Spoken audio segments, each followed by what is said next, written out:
Sir, what do you think this book is? I think this is a children's text book, क्योंकि जहां पे हमें ये book milli थी वहां पे एक स्कूल हुआ करती थी. So, which language is this in? This seems to be Devanagari, and since it was a Marathi school, I guess this is a Marathi text book. क्या आप हमारी ऑडियंस को मराठी के बारे में बता सकते हो?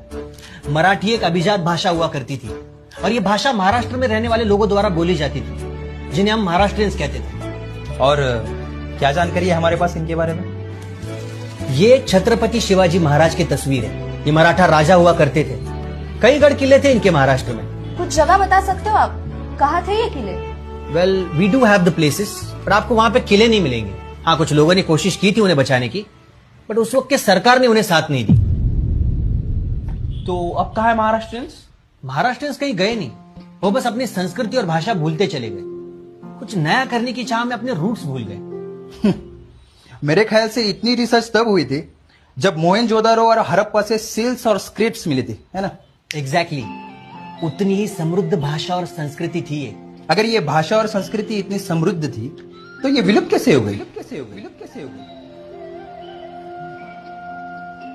ऋतू, हा?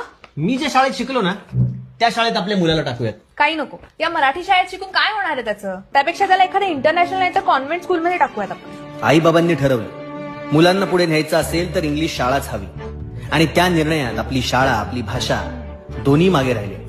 काय झालं? अरे हिंदी पिक्चर हाऊसफुल आहे रे. मग एखादा मराठी सिनेमा किंवा नाटक बघूयात. काय म्हणतो? कसलं बोर असतं ते, त्यापेक्षा इंग्लिश बघू ना.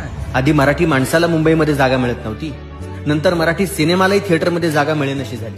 मोडली जरी पाठ तरी मोडला नाही कणा, पाठीवरती हात ठेवून फक्त लढ म्हणा. हे काय? ही मराठी कविता घेणार आहेस तू अॅन्युअल डेला? हो. अरे किती ओल्ड फॅशन आहे. त्यापेक्षा तू किपलिंग किंवा शेक्सपियरची एखादी कविता घे ना. हे बघ, मतकरी, तेंडुलकर, पुलं सगळं साहित्य रॅकवर मागे सरकलं, आणि त्यांच्या जागी अशी नावं आली जी उच्चारालाही आपल्याला जरा अडचणच होते. ये गुड़ी पड़वा क्या होता है? मतलब क्या करते उस दिन? गाडी धुते.